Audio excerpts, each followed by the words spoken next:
Hi, everyone. Thank you for joining this webinar. So please wait for a couple of minutes so that we can start with a few additional people.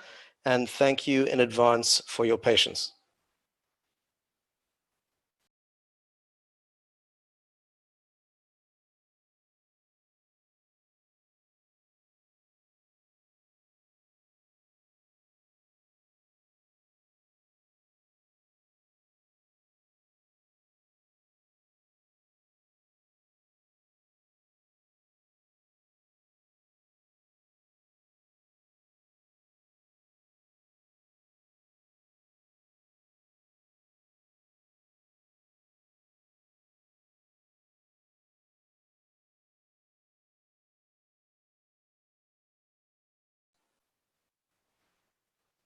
Hello again, everyone, and thank you for joining this webinar with Checkpoint and our strategic partner, Microsoft.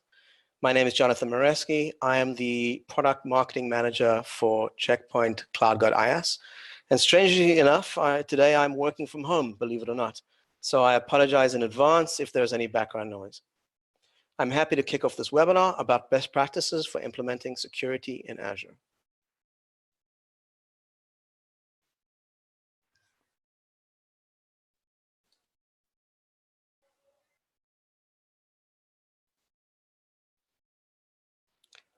So some housekeeping first. Please use the Q&A panel to ask your questions at any time during the session. Hopefully we'll have 5 to 10 minutes towards the end to answer the questions, and we will send all questions and answers afterwards to you together with the recording. We also have 2 polls during this webinar, and this is my first time working with the polls, so I hope it goes smoothly.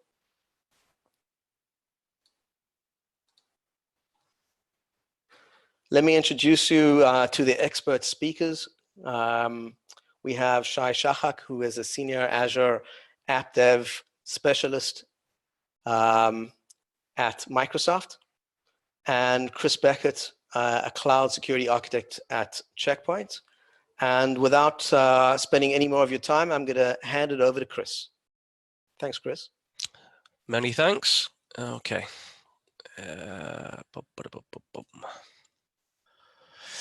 Okay, so the agenda for the next hour, and by the way, good afternoon, good evening, good morning, wherever you are in the world. Hopefully you're not suffering too much in lockdown and we can provide you with some light relief for the next hour. The agenda that we have is we will have a brief introduction to Checkpoint for those people on the webinar who maybe aren't familiar with us or are not aware of what we've been doing in the last few years. I'm going to hand over the baton to Shay, who's going to cover some best practices for architecting on the Azure platform. And then I'll be taking over again to drive as we talk through the Cloud Security Blueprint 2.0. Some of you may be aware that have been working with CloudGuard IaaS for a while that we introduced the Cloud Security Blueprint about a year ago, something like that. We've now revised that to take into account kind of everything that we've learned from the field, and also to take into account the acquisition of Dome 9 and the additional functionality that gives us. So just a quick overview of Checkpoint, just as a refresher. We're the largest global cybersecurity company. We have over 100,000 customers in over 88 countries and over 6,000 partners. We've been around a long time, so we've been around over 25 years. You may know that our CEO, Gil Schwed, is the creator of the stateful firewall. We have innovation built into our DNA. We've got more than twice the number of developers of our closest competitor, so we're very much a technology company. We've been trading on NASDAQ since 1996, and we have over 5,000 employees worldwide, and we have some of the best talent in the industry. From a recognition standpoint, we've got a very full trophy cabinet, as you can see here.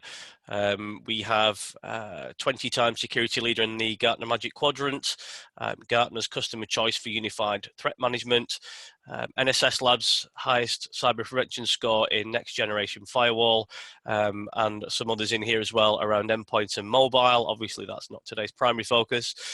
We also have Dome 9, of course, which is a Gartner cool vendor in cloud security. And it's important that you understand that we're not resting on our laurels at all. So recently, in the last few months, we've acquired additional companies to augment the technology and the product set that we've got, which you may be aware of. We acquired a company called Protego Labs at the end of last year for serverless capabilities, and also a company called Simplify for Internet of Things.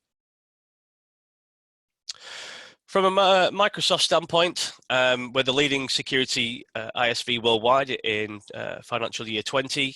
We have two marketplace offerings, of course, CloudGuard IS and Dome 9. We're a Microsoft Intelligent Security Association member. We have very good integration with Azure Security Center and Azure Sentinel, and we were the first security vendor for Azure Stack. And as well as that, very recently, last month, we're still in March, aren't we? So last month in February, we were very proud to receive the Microsoft 2020 award for the most prolific integration partner. So it's really important that you understand that when you're teaming up with a partner on the Azure platform, that you have one that has a very strong heritage, but is also well recognized by Microsoft as being one of the leaders. So on that note, I'm going to hand back to Jonathan to conduct the first poll. Yeah, so from previous webinars, we don't want to be in the situation where we're talking a lot and we're not listening to anybody. So we managed to put some polls together. I'm going to launch poll number 1, and hopefully you can see this in front of you. What is your level of experience with the cloud? Either one, I have no experience, or I have some experience, I know the basics. I know a fair amount, but I'm not an expert. I am a cloud expert, but don't know CloudGuard IS well. And answer number last is I am a cloud expert and I know CloudGuard IS well. So I'm going to give you, ladies and gentlemen, boys and girls, another 10, 15 seconds to answer. I'm seeing the answers coming in as we speak, and I will be able to tell you the answers as we finish. And I'll give you 5 more seconds. 4, 3, 2. Nothing's going to happen if you don't answer on time, so that's not a bad thing. So let me show you the results. So the vast majority of people that are in the room are, I'd say 43%. I know a fair amount, but I'm not an expert. And followed shortly behind that by I have some experience and I know the basics. So that's super interesting. Thank you for that. We're going to do another poll a little bit later. And let us continue with Shay. All right, let me take over. All right, everyone. Hello, everyone. My name is Shay Shahak. I've been with Microsoft for more than 4 years now. I'm an Azure specialist covering Checkpoint. Checkpoint is a dear customer, a partner, a strategic partner of ours, and we're very proud of. Like Chris mentioned, the strategic partnership is very strong. Checkpoint is actually one of the top 5 products offerings that are being consumed by our marketplace inside of Azure. So switching gear, let's talk briefly about best practices architecting on Azure. Okay, so when we're talking about moving to the cloud, why moving to the cloud? Hold on. There we go. Okay, so what are the cloud advantages? Why it all moving to the cloud? Why move to Azure Cloud? We see several advantages, several benefits, starting from agility to provide faster time to market. In Azure, we have more than 300 services just waiting for us to consume. Why focused on infra and plumbings when we can better serve our application? And then going on to availability, we have each and every service is backed by an SLA. We have availability SLA that we can define within a data center, within a region, and also across regions. We're going to briefly talk about it in details in a few minutes. Scalability, the best example you can consider of like a Black Friday scenario. You can scale up or scale down, or you can scale out or scale in, depends on your demand of your service. And then low cost, everything is pay as you go. You only pay for what you consume. If you're not consuming, you're not paying. And also one of my customers like to say pay as you grow, meaning you can start with a small instance and then as time goes by and the service is being more important and more consumed, more demand, you can increase that instance. So that is the low cost point. Talking about cloud, we have the cloud models. We have the IaaS and then PaaS and SaaS offering. If we're looking, and we like to consider that as a shared responsibility.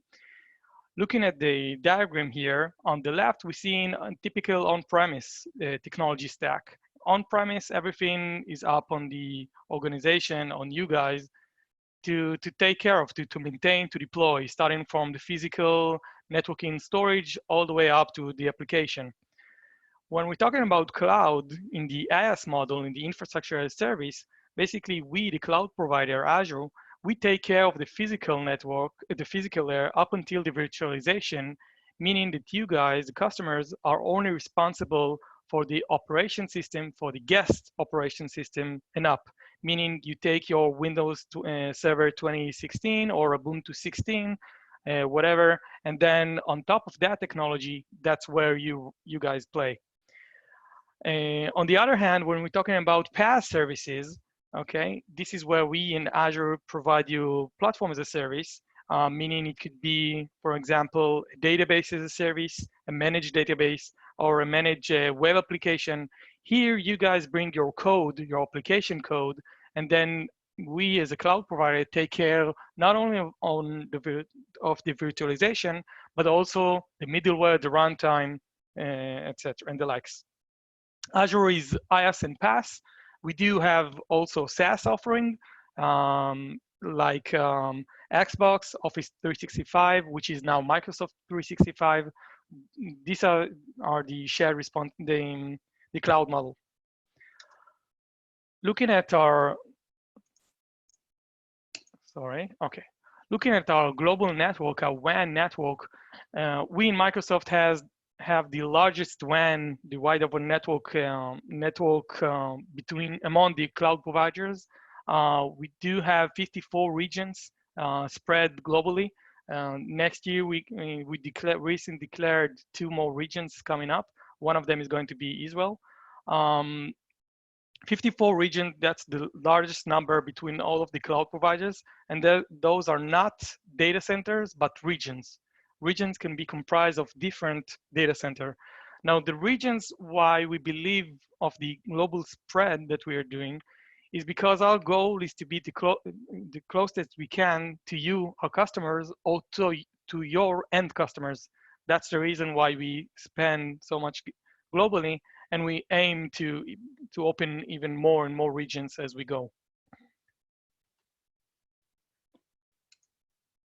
Okay, so best practices. In Azure, you can deploy a single VM. This is okay, but in most cases, when we have a business critical application, we would look for ways to have to increase our availability. Azure provides several mechanisms to have this availability, to increase this availability. The first one is called availability set. Availability set is an availability that resides within a data center. So if we're talking about a region has several data center. Availability set is within a data center, okay? Availability set has a group. In the group, we configure the number of domains, let's say, for example, 2 domains. And then we have what we call a fault domain and update domain. Fault domain, you can think of it as a rack, a physical rack in a data center, backed by a physical switch and a physical power supply. So a fault domain, as the name suggests, is the way that we can provide redundancy if we have a failure, a physical failure. An update domain, very similar to that, is when we as Azure do the maintenance and we have to do an update to the host, we know how to touch only one of the domains without affecting others' domain. Now, the best thing about availability set is that you as a customer need only to define the numbers of domain, and that's it. Azure takes care of everything behind the scene. Meaning, let's have a look on the green availability set.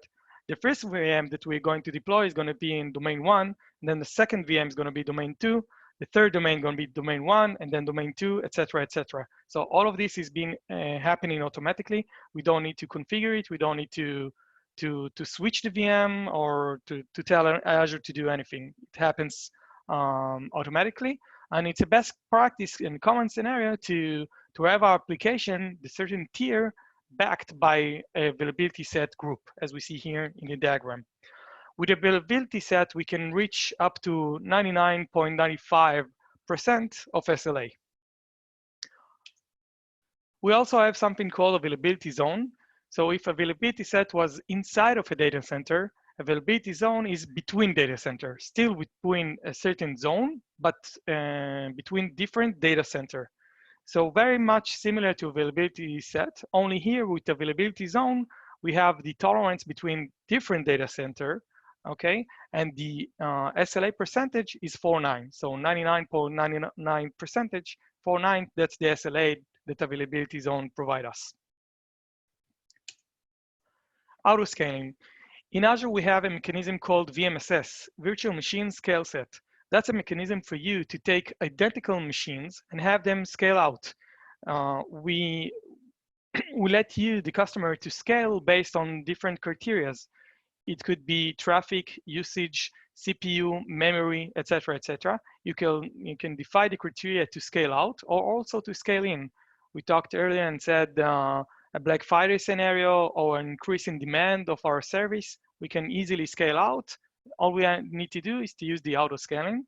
And by the way, as we're gonna see, Checkpoint is actually having the CloudGuard solution. One of their SKUs is running on top of VMSS.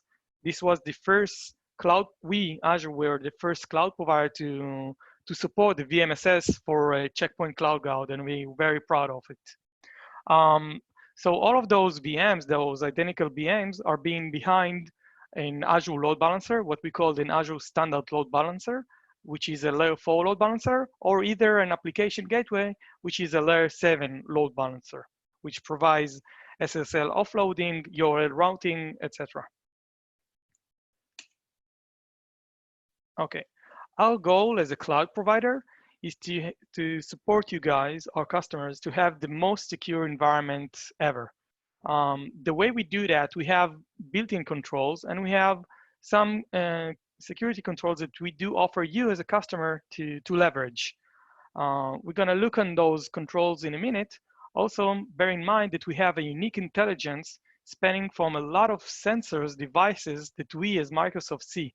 Those sensors, those devices could be Azure VMs, but they could also be a Windows machine out there, even on-premise or other clouds. It could be Xbox, it could be Office 365 users. So we as Microsoft, we do have a big attack surface, but on the other hand, we have a lot of sensors and devices. So we see a lot of telemetry coming from those areas, and we do be able to provide our own unique intelligence with them.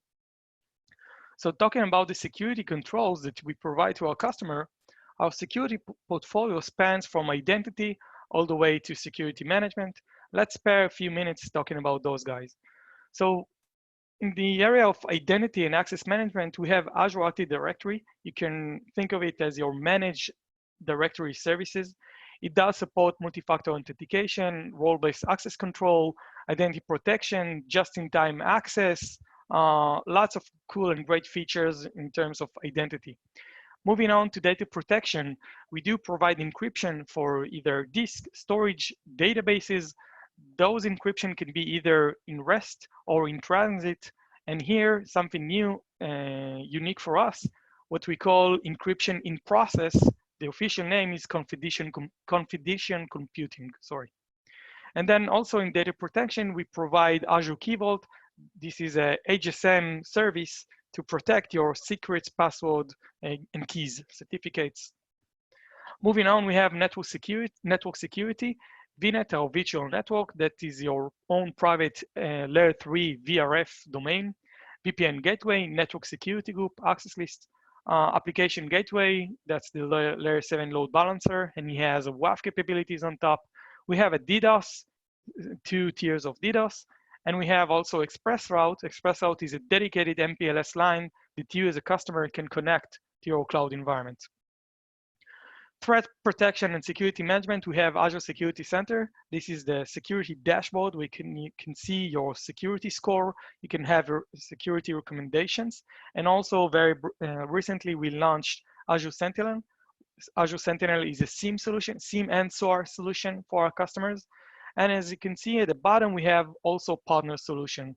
We deeply invest on those partners, namely Checkpoint, because we believe that our customers should use whichever tool or vendor they like. If customer is using CloudGuard on-premise, we encourage him to bring his CloudGuard with his knowledge, with his expertise to consume it in Azure. And that's our goal, to provide the richest partner solution that we can give to our customer. Okay, so if going to Azure Marketplace and choosing CloudGuard, CloudGuard is what we call an NVA, a network virtual appliance deployed on top of Azure. When deploying the CloudGuard on Azure, there are a few best practices, common practices. To name a few, we see it here listed. Azure Accelerated Networking, this is an SROV mechanism, meaning we are able to bypass the virtual switch on the host and give better performance to the guest VM. In that case, we're talking about the CloudGuard VM. Multi-NIC support, that's also common practice. Each firewall to have at least two NICs. One, I like to call him external, and then the second one, internal one. To have another best practice, to use VMSS. It's like I said before, it's a dedicated SKU inside of our marketplace. So a CloudGuard that can actually scale in and scale out on VMSS. And then the last point is hub and spoke topology. Meaning, let's say we have different projects, this different line of business running in our cloud. Instead of having each and every product his own firewall, we can have an hub and spoke topology, meaning the hub will be a central point for the IT to deploy the firewall, and then the different line of business, the different spoke, will consume services from a centralized hub being managed and controlled by our IT department or security department. Just to have a quick view on how it looks like, here we see a reference architecture with NVA on Azure. Looking at the diagram, if we see that we have our application divided into web tier, business tier, and data tier, for those of you saying, wait a minute, that's very familiar to what we're accustomed to do on premise, then yeah, that's our goal. Our goal is to you guys to bring your own network, to build your network the way you are used to do it on premise, to bring it to the cloud. And as we see here in the diagram, on-premise traffic coming from the left can reach Azure via a VPN or ExpressRoute, the dedicated MPLS line. And then we have a Checkpoint firewall, the CloudGuard, deployed in a availability set. We see two NICs, one is external facing, and then the second one is internal facing. And then we see the web tier, business tier, and the data tier.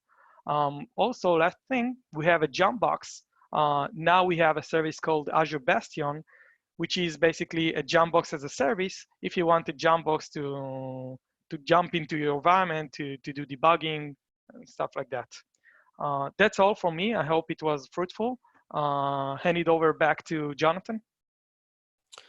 Shay, that was awesome. Thank you so much. I'm going to go into poll number 2, and let me share that with you right now. So the question is, what webinar content are you interested in for the future? Do you want introductions like a 100 level and basic cloud content? Would you like more intermediate 200 level and cloud security content?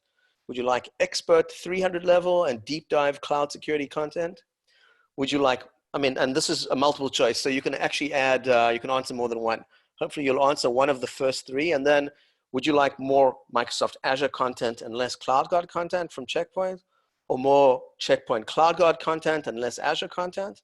And then there's another 2 questions. Would you like more best practices and less product specific stuff, or more product specific stuff and less best practices? And perhaps someone is going to correct my English and say it should be fewer best practices, but I'll have to check that offline. So I'll give you guys and girls and ladies and gentlemen another few minutes, Again, what level of content are you interested for the future? And we'll be happy to provide that to you. Introductions, intermediate to expert, more Azure or less Azure, more Checkpoint CloudGuard, less Azure, or less. Best practices are product specific. And I'm going to end the polling in 5 seconds. I see that most of you have already provided your answers. Thank you. And let's share the results. And it's not allowing, oh, here we go. Let's share the results. And I hope that you see the results in front of you. Firstly, it looks like most people would want the intermediate or the expert level, but I think there is also an interest in introductions, which is good. So we'll be able to slice and dice and give you different types of content. Looks like some people want more Microsoft content. Azure. Jonathan, sorry for interrupting. You're not sharing your screen. Am I not sharing my screen? Okay, I wonder why that is the case. It says to me that sharing poll results, attendees are now viewing the poll results, but for some reason, maybe it's because, well, let me see. Why don't I just share the screen and let's see how it works. Sorry, I told you this is the first time that I'm doing that. So can you see my screen now? Yep. Okay, so the results were mostly 200 or 300 intermediate or expert levels. Some people wanted more Azure content. I'll leave that to the Azure people. Some people wanted more Checkpoint CloudGuard content. And a large majority wanted more best practices and less product-specific stuff. So without much further ado, I'm going to hand you back over to Chris for the best practices stuff. Thank you, everybody. And Chris, handing over to you. Thanks, Jonathan. Yeah, we didn't see the poll results for the second one, unfortunately. I'm not quite sure why. I'm actually more interested in the results of the first poll that said there were 15 people in the audience that were cloud experts and CloudGuard IaaS experts. So I feel quite paranoid right now that I'll get asked some really difficult questions, but that's life. Okay, so hopefully you can see that screen okay. So what we're going to do is now run through the cloud security blueprint that we talked about and really kind of cover off some best practices that we've that we've developed over a period of time. So as Shay already talked about, the shared responsibility model is kind of one of the key takeaways of today, and I'm not going to dwell on it any more than necessary, because Shay's already given us a really good kind of description of what that's intended for and how it works. But obviously, as you move from on-prem towards SaaS, there are varying levels of responsibility that are incumbent on you to secure your environment. But the brief way of thinking about it is really the customer is responsible for security in the cloud, and Microsoft are responsible for the security of the cloud. So that's kind of obviously the sort of physical data centers and the physical controls and the racking and stacking and cooling and all the rest of it. And then as you choose a different consumption model, the different service models, there is a responsibility on you as the customer to make sure that's secured. So that's kind of one of the key takeaways, and really that's one of the very fundamental building blocks of a really strong cyber security model. One interesting quote from Gartner is that they believe that by 2024, at least 99% of cloud security failures will be the customer's fault. Really what that means is that you see a lot of the cybersecurity breaches that we see in the press more often than not around badly secured cloud storage, or maybe badly secured databases. Elasticsearch, Kubernetes tend to be particular attack vectors as well. So really, it's generally, and 99% is what they're saying here, but generally it's not the fault of the cloud provider, it's actually the fault of the customer. And if we can take steps to alleviate that, we're obviously heading in the right direction. There is a cloud security report. There is a 2020 version, I believe now, but this is from ISC2. So these are the good people who do the CISSP certifications and other things. But they took a poll of their members. And one of the interesting results that came out of that was that their members found that 66% of traditional security solutions either don't work at all in the cloud or have very limited functionality. And really that's because a lot of traditional tools are more built for very static kind of monolithic environments, whereas cloud environments are kind of thought of as being very elastic, very agile, kind of build and burn environments that really kind of don't fit into that more static model as well. So Shay mentioned before that, you know, you can take a lot of your existing network design and bring that into the cloud and do it in a way that you're already familiar with. But one of the key takeaways for me is that you really need to have a very good look at the tool set that you've got, and really not to try and facsimile what you've got on-prem into the cloud with these tools, because you may well find a functionality gap in between them. So in terms of the cloud security challenges, you know, what are the sort of things we're talking about? So there is certainly an increased attack surface, and what do we mean by that? Well, primarily we're no longer focused on our own four walls in our data centers. So, you know, previously a lot of things were under our control. We could pick and choose what we exposed to the internet. We could pick and choose how we allowed outgoing traffic and things like that. But as we're now kind of abstracting that layer of management away to Microsoft, we now need to think about all of the services that are within the Azure platform, of which there are, you know, many dozens, and how many of those are inherently internet facing. So if we consume those services, we need to be aware of what those services do, what the security posture looks like, and how we can basically lock those down in a way that makes them kind of an extension of our on-prem environment. One of the things about the cloud, and I just mentioned this, is that really cloud workloads are kind of thought of to be fairly transient things. So build and burn, the kind of DevOps and DevSecOps processes, automation coming into it. You know, we stand something up, we click a button, and we run through infrastructure as code, we run through build pipelines, etc., etc. We spit some infrastructure at the end, or an application. If it's not quite right, or if we're not happy with it, or if we want to do an upgrade, we just blow the old one away and we stand a new one up. So it's very contrary to the way historically we've always kind of done it in our own DCs, which has been a lot kind of slower, a little bit more conservative, but you know, a very kind of different model, and it's a different way of working as well. From a privilege and key management perspective, one of the challenges around privileges is that there are a lot of built-in IAM roles that we've got within Azure AD and other IAM providers. And generally speaking, we would want to use the built-in roles that have been already been designed by the native cloud provider to give you just the access you need. But sometimes you may be in a position where a custom role is created that ends up being too permissive. So we should always be thinking about the principle of least privilege. You're going to hear a lot about zero trust in the coming months and years.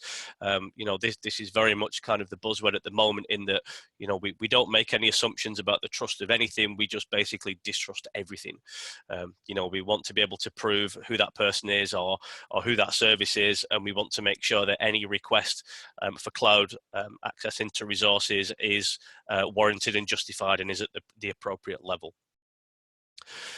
Another key challenge, and obviously primarily today we're talking about Microsoft Azure, but customers are now, and not even the larger businesses, but some of the more medium size as well, are looking at multi-cloud deployments, and that can be for a variety of different reasons. But again, if you're working across multiple different public cloud environments, what this means is it's, you know, a number of different set of tools that kind of achieve the same things. So again, there's a learning curve involved. There are 3 different kind of management interfaces. It gets kind of messy. So it's not always easy to kind of keep on top of that, and the administrative overhead to that is quite high. Finally, but not least, there is also compliance and regulatory requirements that we have in the cloud world. If you're within a highly regulated industry, such as you know, healthcare or financial services, for example, you may be subject to PCI DSS, GDPR, HIPAA, ISO 27001, etc., etc. You've still got to be able to meet those challenges in the same way as you do today, but you also need to be able to prove that compliance as well. So if there are tools available that we can use to kind of take that heavy lifting away, then that's definitely what we should be doing. And we shouldn't be making any compromises by moving into the cloud in terms of what we have with security and compliance. So some key architectural principles, what we want to do to start with, we want to, much like the picture on the right, we want to build a house on solid foundations. We don't want to retrofit later. We want to kind of get it right on day one, build that solid frame, and then we can start adding, different capabilities to it. So what we need to do to start with is the network perimeter. We want to secure that with advanced threat protection. This is where CloudGuard IaaS obviously comes into play. And what that allows us to do is use native functionality within Azure around user-defined routes. In my opinion, the Azure networking is the best in class in the public cloud arena. It allows you to do segmentation down to the subnet level. So subnets within the same VNet, we can have east-west inspection as well as north-south incoming and also south to north as we go out to the internet. So it's secure by design. We're doing a lot of inspection. And the key to segmentation and micro-segmentation is really, if you think of the oil tanker metaphor. So we've got a huge moving ship with all these different silos inside it. These silos are all separate from each other, but can be allowed to contact one another or have a relationship with the next thing if that's appropriate. So by breaking our virtual network environment down into segments and controlling the flow of traffic and inspecting that, this brings us back to this whole idea of zero trust, principle of least privilege, and not making any assumptions about the reliability of how that's been configured. As well as that, we need to consider non-network areas that we need to secure. So we already kind of mentioned some of the larger attack vectors. We talked about storage and databases. There's also identity management. There are things like queue-based services. So you could get hackers potentially poisoning queues that are publicly accessible. So there's a wider spectrum of services to think about. But you shouldn't be kind of intimidated by this. It's nothing to be intimidated about. It's a case of awareness, and it's a case of knowing where your responsibility lies and the tools that you've got to be able to secure that. One interesting survey response was there was a survey done by Proofpoint a little while ago suggesting that 1 in 3 breaches was caused by lateral network movement. So this is really where it's key that you look at segmentation and micro segmentation, look at the capabilities that the virtual networking provides within Azure. It's very powerful, it's very flexible, and allows you to do some really cool things. We must protect agility. The whole idea of cloud is that we're not subject to the same, sorts of slowness and constraints that we had previously. So what we don't want to do is hold that back. And the way we don't hold that back is by leveraging things like automation and elasticity. And really, from a borderless point of view, no matter which platform we choose, and if we got a hybrid cloud model with on-prem, it should look and feel the same no matter where you use it. So whether that's on Azure, whether that's on-prem, or whether that's by another public cloud provider, we don't want to have to reinvent the wheel every single time.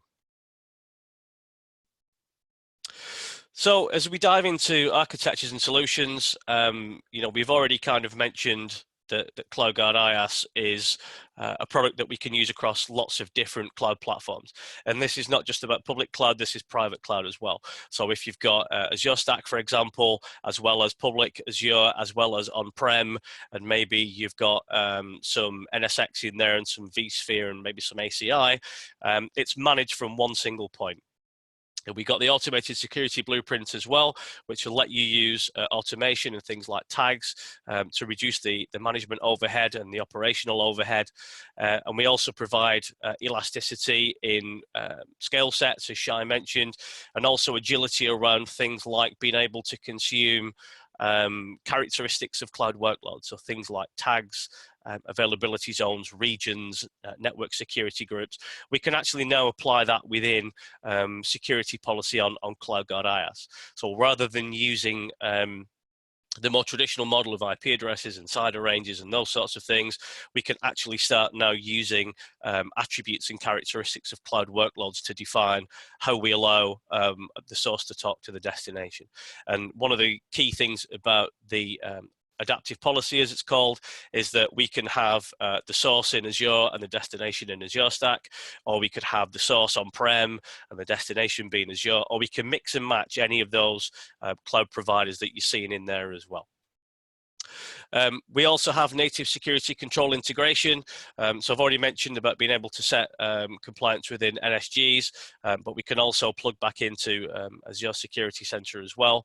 And as I mentioned previously, we also have, by using the user-defined routes and the flexibility of Microsoft Azure networking, we can provide north-south inspection and also east-west.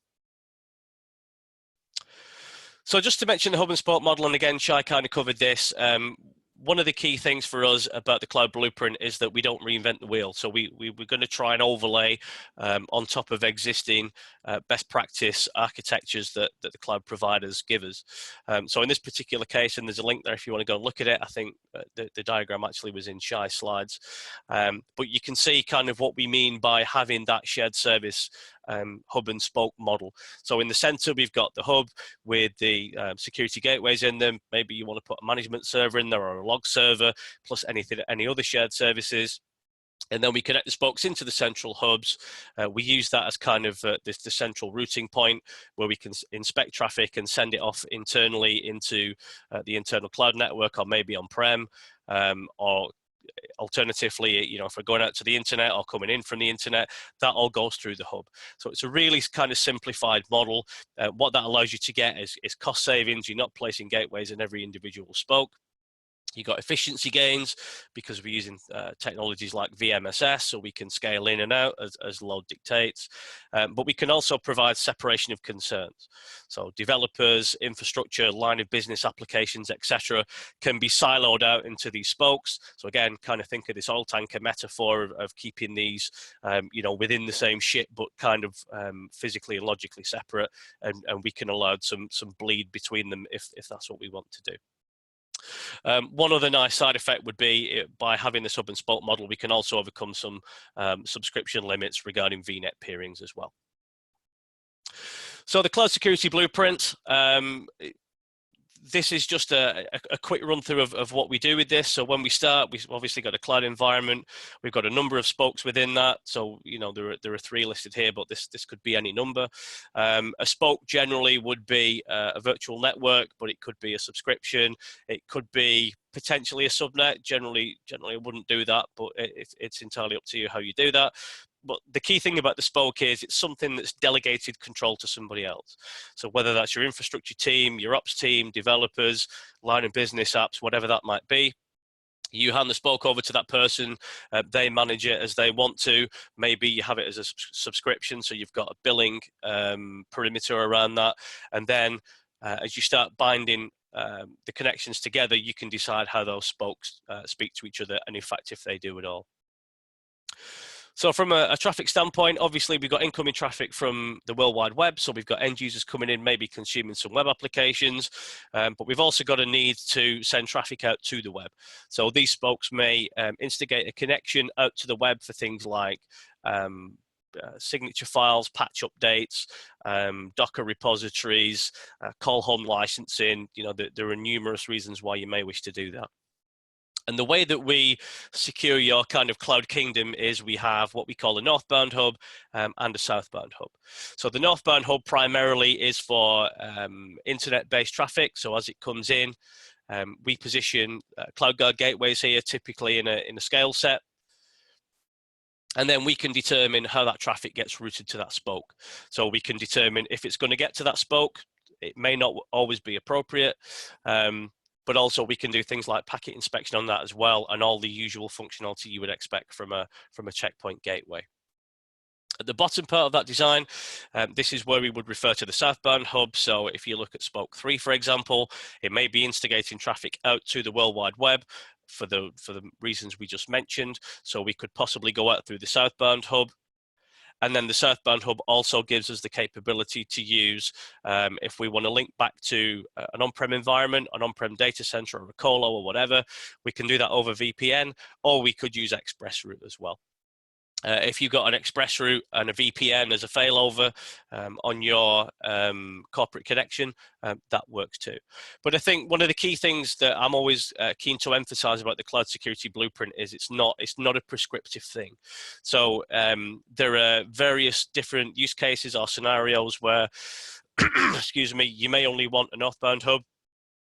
You may only want a southbound hub, or you may want both. And one of the great things about deploying CloudGuard IaaS through the marketplace is that when you run through the setup wizard, run through the ARM template, you've got a choice of how you want to do that. So you could have just external, you could have just internal, or you could have internal and external. And a lot of the heavy lifting is already done for you within these ARM templates. So we provision load balancers for you, we provision scale sets, we provision the gateways themselves. We can do some manipulation of UDRs as well. Very recently, we've published Terraform templates that do the same thing. So if you're very much a Terraform shop and you don't use ARM templates, you could use those too. All those different scenarios are published on the CloudGuard IaaS GitHub. So in terms of how we implement that blueprint on Azure, I'm just going to speed up a little bit because I'm conscious of time. You see here we've got the northbound hub with a load balancer and a VMSS with a number of different gateways, depending on how you want to configure that, how you want to configure the scaling based on lots of different metrics. And then as we come into the different spokes, you see we have an internal load balancer in front of those. Doesn't necessarily have to be the case. Spoke 2 here is talking out to a southbound hub, going through a CloudGuard cluster because we need to use VPN. So if we want to use VPN at the moment, we need to use a HA cluster to achieve that and have failover. So how does this meet the architectural principles and challenges? Well, it gives us perimeter security. We talked about the segmentation, the oil tanker. We talked about agility, automation. We've got the auto scaling within that. We've got the adaptive policy using tags, etc. in the access control policies and the security policies, and it's also borderless because we can do it in the same way across on-prem and in the cloud as well.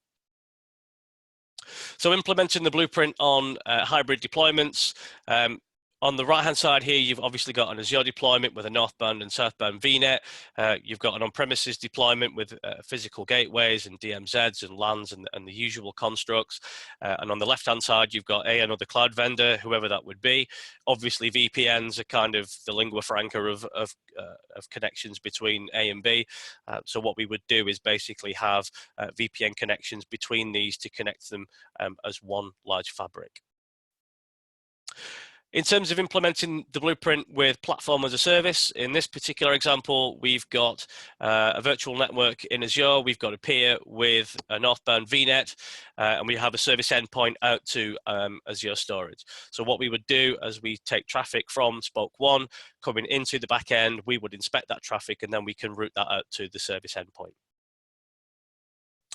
Much the same thing, but slightly extending that out to a hybrid deployment. So you see here at the bottom, we've got a HQ environment, an on-prem environment going through an express route into a southbound VNet. We have that peered to a spoke. We've also got a peer with the northbound VNet. And again, the spoke 1 can talk to the HQ back down through the express route and can also go up and consume Azure SQL Pass by going up through the northbound VNet as well. So it's very flexible. It's not a one-size-fits-all. Obviously, look at your use case and your scenario and decide what suits you best. In terms of blueprint on the branch offices, again, hub and spoke model, you have the branches connected into a virtual WAN hub. This would connect into the southbound VNet, connect into the VNets, and then off you go up to the northbound VNet if you need to do that and manage that as one fabric.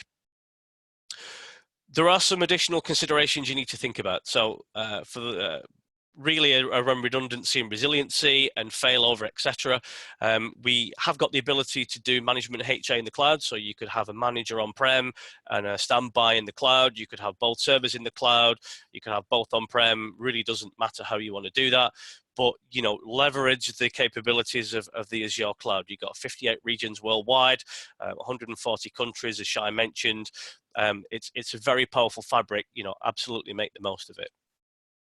In terms of recommended sizing, we wouldn't size gateways like we normally would kind of on-prem. So on-prem, you would, size it for the worst possible case scenario, and then it might sit there kind of 10% utilized for most of the time. In the cloud, because we have auto scaling and the flexibility to say, actually, I'm really not sure how much traffic we're going to get through, you can set up a scale set. If it's undersized, it will automatically grow. If it's oversized, it will automatically scale back in again. So you can really accurately get metrics on the traffic that's going through, and you can size that scale set appropriately and kind of really try and eliminate wastage. But again, it's leveraging some of that really powerful technology within the Azure platform. Scalable remote access is very much a key topic at the minute. Obviously, I think the vast amount of us are on lockdown. So one of the things we can do with CloudGuard is provide you with scalable remote access. We can ensure privacy and integrity of sensitive information through MFA, endpoint system compliance scanning, encryption of transmitted data. We got flexible connectivity options for users as well. So we could use a traditional IPsec FAT client, if you like, from a VPN, or if you need something slightly more lightweight or slightly more easy to manage, you can also use the web-based access without the need to install a VPN client as well. Just to quickly touch upon Dome 9, so we've already kind of mentioned a lot of the networking functions. So as well as that, we've got CloudGuard Dome 9, which assesses the security configuration of the services in the cloud. So we connect via API, we give you visibility of your inventory within the cloud, and this is across multiple different cloud platforms that you see here. We've recently added Kubernetes into that as well, and the Kubernetes will also run on-prem. It's a single pane of glass for all your clouds. We have posture management, which gives you inbuilt, very quick point and shoot compliance checks against PCI DSS, ISO 27001, NIST, HIPAA, CIS benchmark foundations. There's a huge amount already out the box, and you can build your own as well. If you're using automation and build pipelines, we've got, it's very much an API-driven product, so you can connect using API, and you can programmatically make changes into Dome 9 as part of your build pipeline. We have active identity and access management protection for the AWS platform, so we can provide temporary elevated privileges for AWS administrators to perform what could be potentially destructive tasks. We also have vulnerability and threat management, so we have integration with Checkpoint Threat Cloud. We integrate with native tools such as Azure Security Center. We have also integration with external scanners, the likes of Tenable is coming online very soon. So we can leverage the existing investments that you've made already on-prem with the best-in-breed technologies like Tenable and like ServiceNow, where we can integrate with these different platforms as well. But as time goes on, because we're very much an open platform, very much API driven, you'll find more and more integrations with a lot of these products kind of within the ecosystem. But the key thing for Dome 9, probably more than anything else, is we can monitor that configuration drift on an hourly basis. So the continuous compliance feature, whether that's one of the inbuilt rule sets for the existing compliance we talked about, or whether you're just enforcing corporate standards, doesn't really matter. You can identify those anomalies on an ongoing basis. That's constantly running in the background. You don't need to worry about it. And then if you want to perform auto remediation, you can do that using the CloudBots infrastructure. And the CloudBots infrastructure is really around triggering Azure functions to perform particular tasks like turning on HTTPS on Azure storage accounts as an example. CloudGuard Logic is a module within Dome 9 that allows you to consume NSG flow logs, alert and quarantine based on what we see within these logs. So we're not only looking at the posture, but we're looking at the behavior as well. That's backed up with big data analytics. And what we can also use Logic to do is basically enrich those logs by taking the raw log format in, augmenting those with the information that we get from Threat Cloud, and also through other databases as well. And then we can, once we've kind of polished those logs, we can send them out to your SIEM tool, Splunk, QRadar, Logarithm, whatever that might be, again, to add more value on top of that. So really just to put that all together, we've kind of talked about having an account within a particular cloud provider. We've discussed having the cloud security blueprint around northbound and southbound hubs and kind of different use cases and how we can determine how we let those spokes talk to each other and the internet. So once we bring the internet into the equation, we can then start leveraging Dome 9 to make API calls into these cloud providers to assess what that security posture looks like. We consume activity logs and flow logs. We bring them into logic. We augment that, as I mentioned, with Threat Cloud and other sources such as geolocation databases. And from that, we can then perform operations such as auto remediation, opening tickets in ITSM, sending out to SIEM, sending email alerts, etc. And the net result from here, bringing all of that together, means that we've got a nice secure cloud environment. So what's in it for me? Secure internet ingress and egress, a simplified central security hub that we talked about with the hub and spoke model. We have a single view of cloud assets through Dome 9, bringing together all these different disparate subscriptions and cloud accounts and in the other cloud providers if you have them. Strong and continuous compliance in the cloud, which is absolutely key. Really granular and highly visual reports that you can give to auditors that says, yes, we're in the cloud, and yes, we are PCI DSS compliant, etc. As well as that, we've got the advanced threat analysis, the tool that we can provide within Logic. So taking those raw log files and making sense of those in a meaningful way. So just quickly to summarize, moving to cloud has risks, of course, any kind of project of this nature does, but don't be intimidated by it. Have the fundamental building blocks put in place before you start. Checkpoint have got a lot of experience and knowledge. Obviously, Microsoft built the platform. They know it inside and out. Leverage your strategic partners, Checkpoint and Microsoft, and the partners within those ecosystems to really give you a very strong security posture within the Microsoft cloud. But let security be that cloud enabler. Once you've built it, you can then start migrating applications over, building new apps and services, and just running everything through this cloud security blueprint.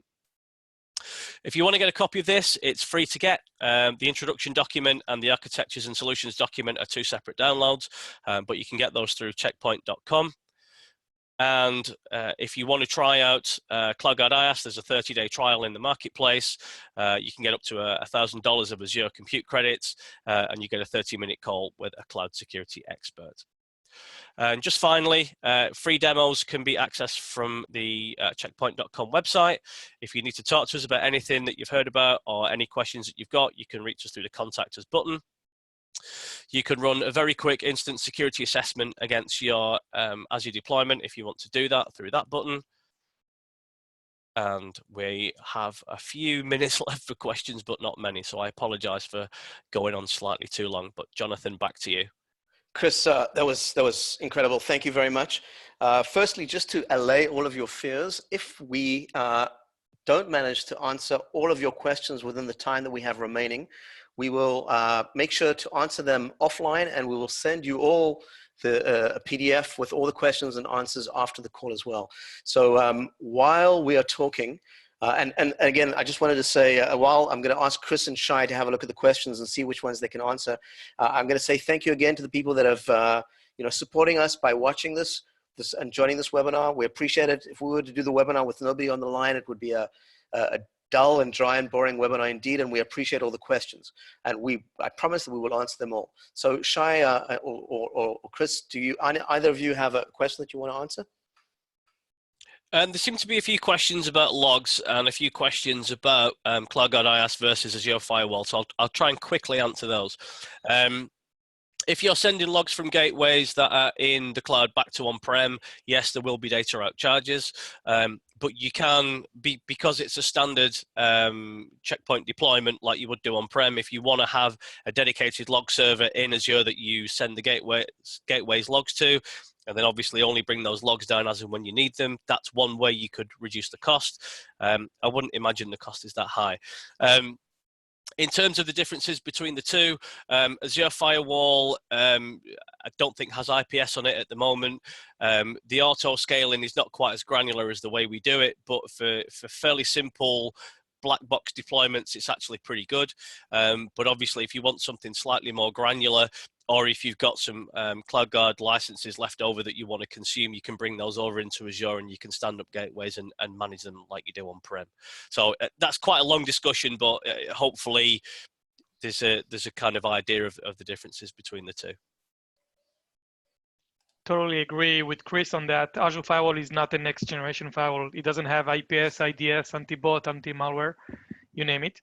And also there was another interesting question about when are we going to provide a checkpoint as a service on top of Azure. So the answer, we do support it, we do provide it. It's called CloudGuard Connect. Not sure if we have enough time to speak about it in this webinar. And just to also mention as well, we also have management as a service now that we just released, and we're also working on some new, more kind of point and shoot integrations within the Infinity portal.